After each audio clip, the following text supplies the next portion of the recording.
Bon les gens, aujourd'hui première vidéo sérieuse talk, c'est-à-dire que je vais parler d'un sujet, d'un événement, d'une notion, et je vais un peu en discuter, je vais un peu vous partager ma pensée dessus. Alors ça sera une fois tous les 2 semaines, c'est le lundi, mais vu que j'étais occupé lundi, bah ça va sortir mardi. Ne m'inquiète pas, en tout cas c'est une fois tous les 2 semaines, c'est sûr. Alors le sujet d'aujourd'hui, c'est la prise de parole et la pseudo-légitimité. Alors pourquoi j'ai choisi ça et qu'est-ce que c'est? En fait, ce que c'est la prise de parole, hein, on sait tout ce que c'est quand on intervient à l'oral pour exprimer un point de vue, pour poser une question, pour raconter une anecdote, etc. Ou plutôt la légitimité, c'est se sentir, comment dire, se sentir légitime, oui, se sentir légitime, mais être en mode je peux dire ça, je peux parler maintenant. Et moi, c'est quelque chose que je trouve ça un peu stupide en ce moment, ça arrive de plus en plus, c'est de se dire je ne peux pas en parler de ça, je ne peux pas parler de ça, je ne peux pas intervenir. Alors, pourquoi j'en parle? Simplement parce que ça me casse les couilles, tout simplement. Et aussi parce qu'en fait, c'est avec un pote qui s'appelle Gabriel, on en a parlé un peu en privé et ça m'a grave motivé à en parler en vidéo parce que je me dis si lui je peux l'aider, je peux aider plein de personnes. En fait, c'est venu d'une discussion après les cours en économie en début d'année, au début semestre. Et donc du coup, du coup j'étais là à débattre avec la prof, avec des points de vue, avec des connaissances, avec des arguments, des exemples et des stats. La prof a juste dit non, regarde, il y a ça, regarde, il y a ça. Bref, à la fin du cours, il y a mon pote Gab qui fait wesh Thomas, on parle un peu, et à un moment il dit j'aimerais trop avoir ton aisance à l'oral, j'aimerais trop avoir ton truc, j'aimerais trop savoir parler, tu vois. Et moi je suis en mode bah tu peux l'avoir.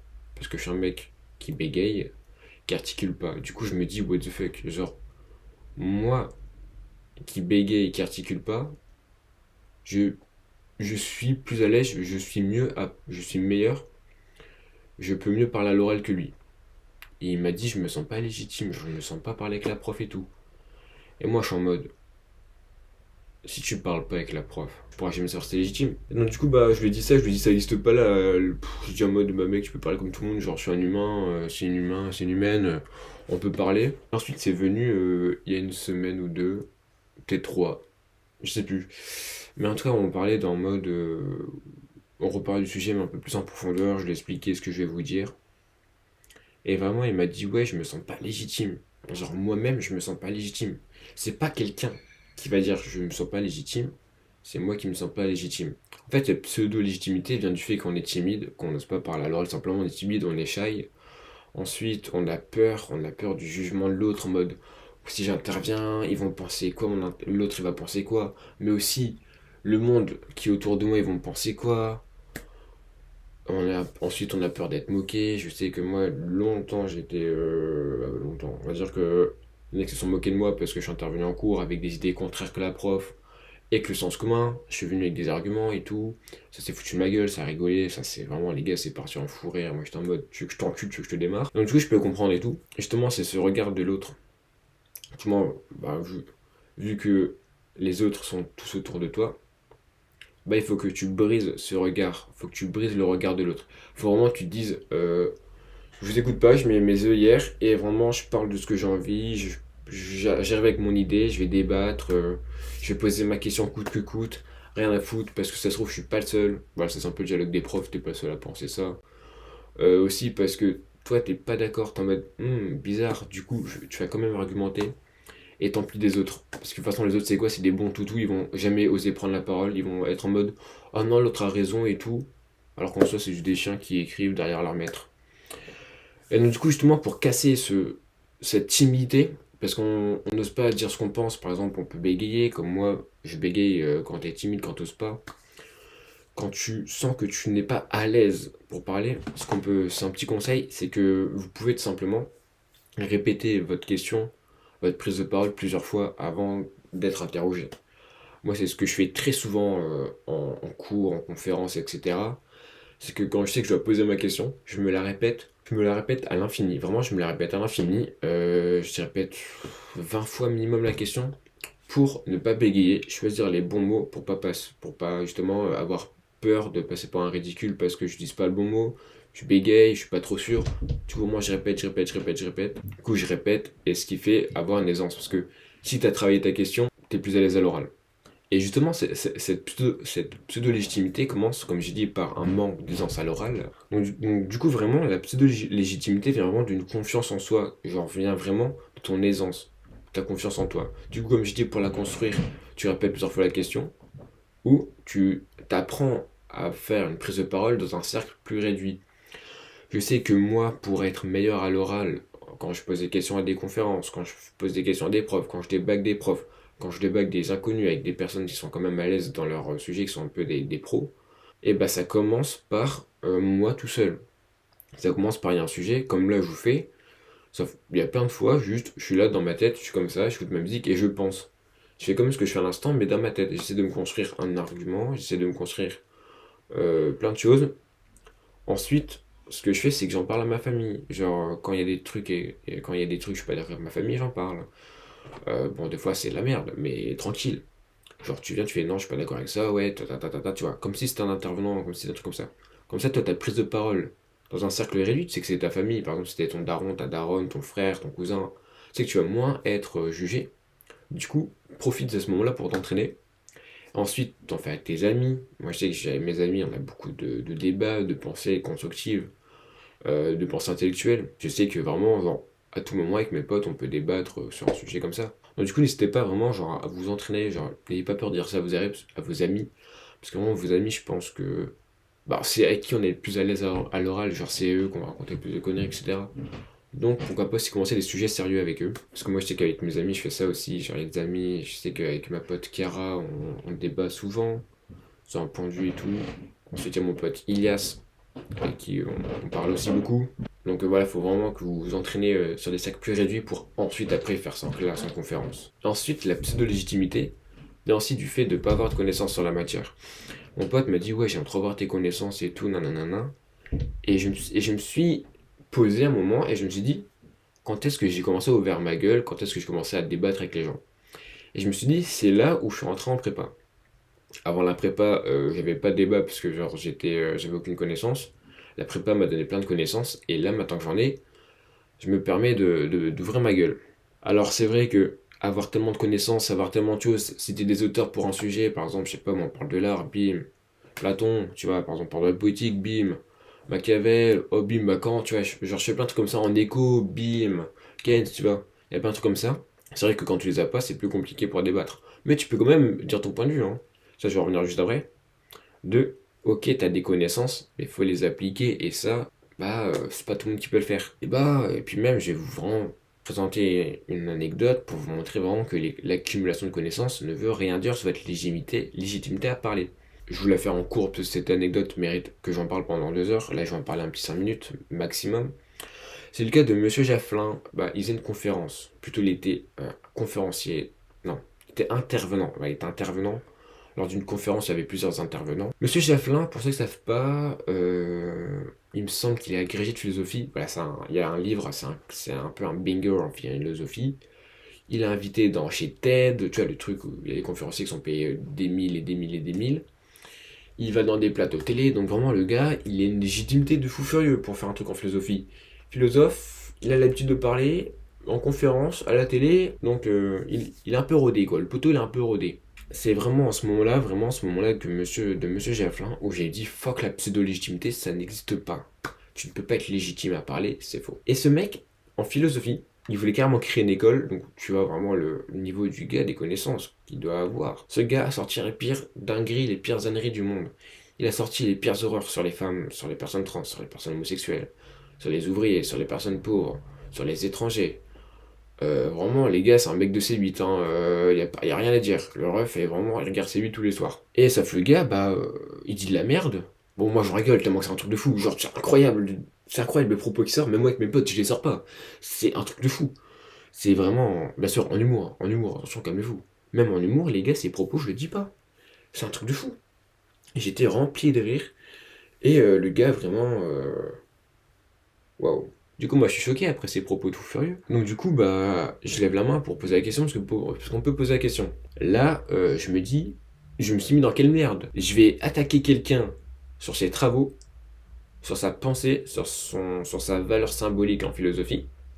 Alors que moi, je suis élève de philo, j'ai pas de moyenne de fou. Mon bac de philo l'année dernière, je l'ai eu de justesse, j'avais 3 de moyenne. Bon, déjà, au niveau des connaissances qu'on a vu tout à l'heure, c'est pas la même dinguerie. Ensuite, comme je l'ai dit tout à l'heure, la confiance en soi. Je suis un mec qui bégaye énormément, j'articule pas. Donc du coup, je vais devoir être devant 100 personnes, poser une question sur un mec qui va le coincer. Je suis en stress. À ce moment-là, vraiment, la prise de parole, j'ai jamais eu un stress aussi fort de toute ma vie. Ma mâchoire tremblait, tellement que j'étais stressé. Mes jambes tremblaient. Voilà, elle faisait ça. Mon cœur, il battait à ce niveau-là. J'avais carrément mes mains contre la table, comme ça, je l'agrippais ma table comme ça pour essayer de me calmer. J'étais vraiment un pic de stress de fou furieux. Mon aisance à l'oral était foutue. J'ai dû répéter ma phrase au moins une centaine de fois, c'est pas des vannes. J'arrive pour poser la question, je suis en position de dominer, voilà, donc du coup, tu sais déjà que quand tu vas rentrer, t'es pas en bonne position. T'es pas vraiment légitime comme on peut penser. Donc du coup, me voilà en train de marcher vers Monsieur Jafflin, vers le micro, voilà, parce que j'ai bien stressé pendant 5 minutes. Et je pose ma question. En gros, je défendais les femmes. Oui, je défendais les femmes, je défendais les personnes trans et les personnes homosexuelles lors de ma question, car je mettais en cause sa manière de penser, son travail. Mais bien sûr, la question, c'est là où le stress, parce que je vais la poser pour pas qu'ils se sentent concernés, mais que les autres aussi peuvent répondre. Donc, du coup, me voilà poser ma question, comme j'ai dit, hein, défendre les femmes, les minorités, que vraiment, genre, c'est pas que je m'en fous, c'est pas que c'est ma cause, mais que voilà, quoi, genre, je suis en mode, bah, ils font leur vie, tranquille, j'ai rien contre ces personnes-là, mais je suis même pas le plus gros défendeur. Donc, du coup, où est ma légitimité d'attaquer un mec pro en philo en défendant des causes où je ne suis pas du tout porte-parole sur sa manière de travailler avec une position de dominer? Car je sais pas si je l'ai dit, mais en gros, j'ai pas de micro, je suis en dessous de lui physiquement. Au niveau des études, comme j'ai dit, je suis éclaté en philo, je suis un big boss. Vraiment, tout était fait pour que je ne puisse pas prendre la parole, pour qu'il soit vraiment glorifié. Donc du coup, je pose ma question, il a vu que je l'ai attaqué. Il me détruit, il m'humilie. Ce gars, il m'humilie. Il a insulté mon physique.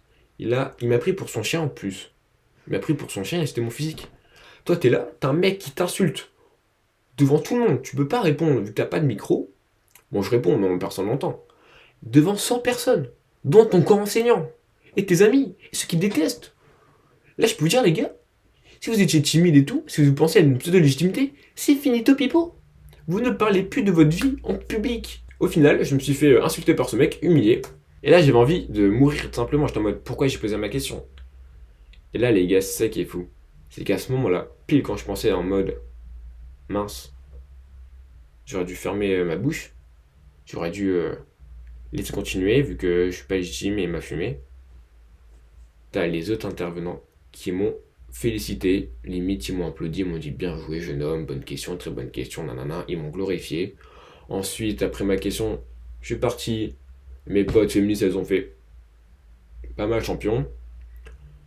Ensuite, à la fin de l'heure, les profs, t'as un prof qui m'a fait ses louanges. Ensuite, j'ai reçu un mail sur le fait que j'ai posé une question de fou furieux. Et là, je me suis posé chez moi, je me suis dit, et si j'avais jamais pris la parole? Et si j'avais pensé à une pseudo-légitimité? Si j'avais cru en ça? Et si je m'étais dit, je peux pas poser ma question? Le mec, il serait pas passé pour un gros con, même s'il était passé pour un gros con, en gros, je l'ai piégé, hein. J'ai pas été félicité, du coup, mon ego, bah, il aurait pas été aussi haut. J'ai gagné. Le mec, je l'ai détruit, en fait. Le mec, je l'ai détruit. Moi qui est pas légitime, qui est censé ne pas prendre la parole, j'ai pris la parole et j'ai gagné. J'ai pris ma grosse dose de stress comme ça, ma grosse cause de pseudo-légitimité, comme vous l'appelez, et je l'ai détruit, le gars. J'ai vraiment gagné. Donc du coup, les gars, c'est pour ça, ça n'existe pas. C'est un point de vue. La pseudo-légitimité est un point de vue. Parce qu'un moment T, c'est vraiment un point de vue. Parce que un mec qui venait juste à ce moment-là de la conférence, qui me voyait poser ma question de fou furieux, qui voyait que le gars m'humilie, et après il part. Il est en train de dire, oh le gars s'est fait terminer. Bon, dinguerie. Si le gars était resté de A à Z à la fin de mes questions, à la fin de réponses et tous les intervenants, il va dire, mais ce mec c'est un génie. Voilà, il est trop fort ce mec. Comme les profs m'ont dit, t'es un génie mec. Donc du coup, c'est vraiment pour moi la légitimité, c'est une question de point de vue. Parce que Monsieur Jafflin, il s'est dit, lui, il est pas légitime à ouvrir sa gueule. Les profs, après que j'ai ouvert ma gueule, ont dit, lui, il est légitime. Lui, il a raison. Après, les gars, genre, vous pouvez croire qu'en mode, faut toujours ouvrir sa gueule, tu vois.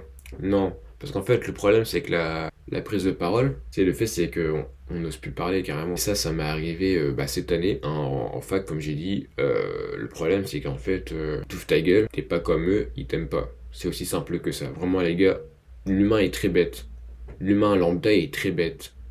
Tu dis quelque chose, l'autre est pas d'accord, t'es blacklisté. Et moi, c'est ce qui m'est arrivé en fait. Genre, j'ai ouvert ma gueule, d'une façon très intelligente, très intellectuelle, avec des arguments, voilà, une explication, une argumentation, comme j'ai dit. Je me suis fait insulter, voilà, je suis détesté dans ma promo, les gars, je suis pas du tout aimé à cause ou grâce de ma prise de parole. Vraiment. Mes potes disent, putain mec, t'as bien fait de dire ça et tout, t'avais grave raison. Ensuite, t'as des personnes qui me harcèlent, qui m'ont harcelé, qui m'ont détesté, juste pour la même prise de parole. Du coup, vraiment, vous voyez, les gars, c'est vraiment une perception, c'est un point de vue. Être légitime, c'est un point de vue. Mais après, bien sûr, t'as le revers de la médaille. Quand je dis, ouais, t'es glorifié et tout, mais tu peux être très vite détesté. C'est un point de vue, mais ce point de vue, il est tellement puissant, les gars, parce qu'en fait, comme j'ai dit, je m'étais fait harceler, je me fais harceler, je suis détesté et tout à cause de mes prises de parole. Du coup, en fait, ces personnes me détestent parce que je joue ma gueule, parce que je me sens légitime à parler, parce que je me sens légitime à avoir un point de vue contraire à eux. Et donc, du coup, vu que t'es détesté, les personnes t'aiment pas, ça crée des réactions en chaîne, et t'as plus envie de parler. T'as peur du public. Quand tu vas ouvrir ta gueule, ce sera pour des propos que tu ne crois pas. Ce sera pour des propos que tu ne partages pas du tout point de vue. Par exemple, la prof pense d'une manière A, moi je pense d'une manière B, toute la classe pense d'une manière A, bah moi vu que j'ai peur, j'ai pas envie qu'on me déteste, je vais commencer à parler comme si je pensais de la manière A. Au final, ta prise de parole, qui n'était pas légitime parce que tu ne pensais pas comme eux, devient non légitime parce que tu ne penses plus comme tu pensais avant. Et c'est là que c'est fort quand même. C'est ça qui est fort parce que tu t'auto-censures et du coup cette auto-censure fait que tu disparais de toi-même. Tu n'es plus toi-même. Tu penses comme eux. Tu es juste eux. Et quand tu vas prendre à l'oral, dis-moi où est-ce qu'on serait légitime si on parle comme eux. Si on parle de... En fait, c'est eux qui parlent. On est juste un mégaphone. On répète. Et vraiment, être un mégaphone, les gars, ce n'est pas légitime. La preuve, c'est un objet. C'est même pas une personne. Une personne pense. Une personne pense comme soi-même. Une mégaphone n'est pas une personne. Du coup, en fait, cette prise de parole, le fait que tu parles, le fait que tu as des idées bien pensées à toi, que tu as des idées que tu expliques, qui sont quand même morales. Bon, bref, si tu dis que moi j'aime V-Word des enfants, normal qu'on te déteste, qu'on te mette en prison. On est d'accord, faut rester quand même moral et légal. Après, où s'arrête la morale, on n'est pas là pour ça, c'est bon.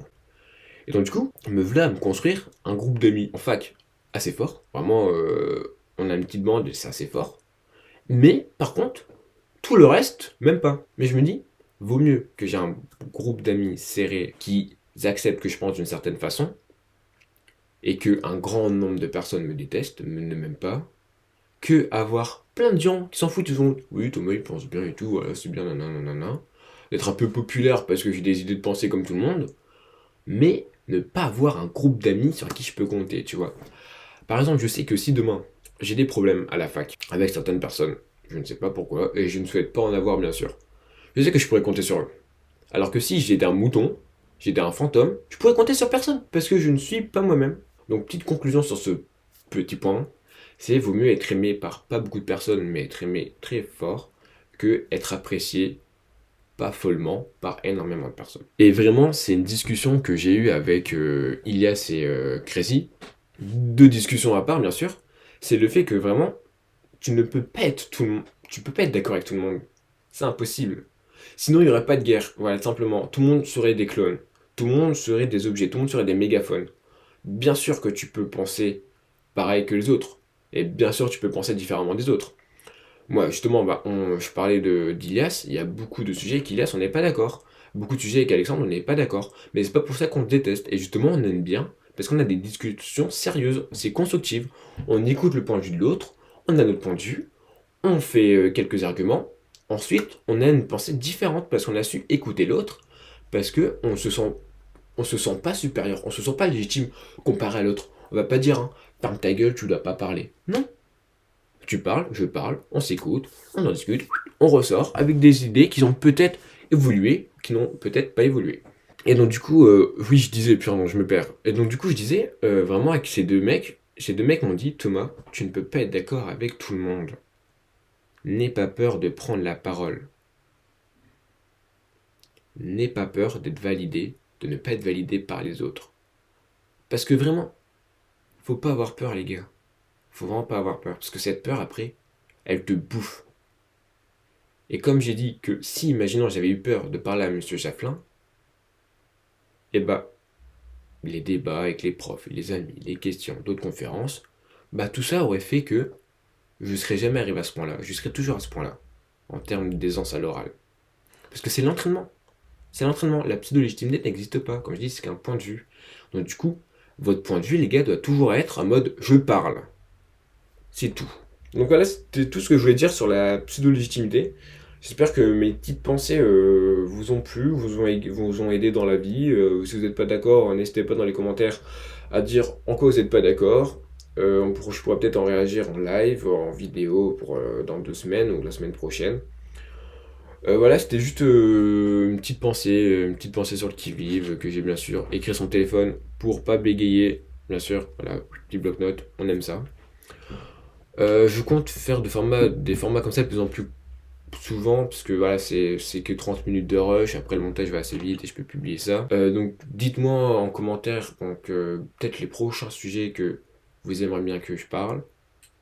Sur ce, je vous dis à plus. Allez, ciao ciao.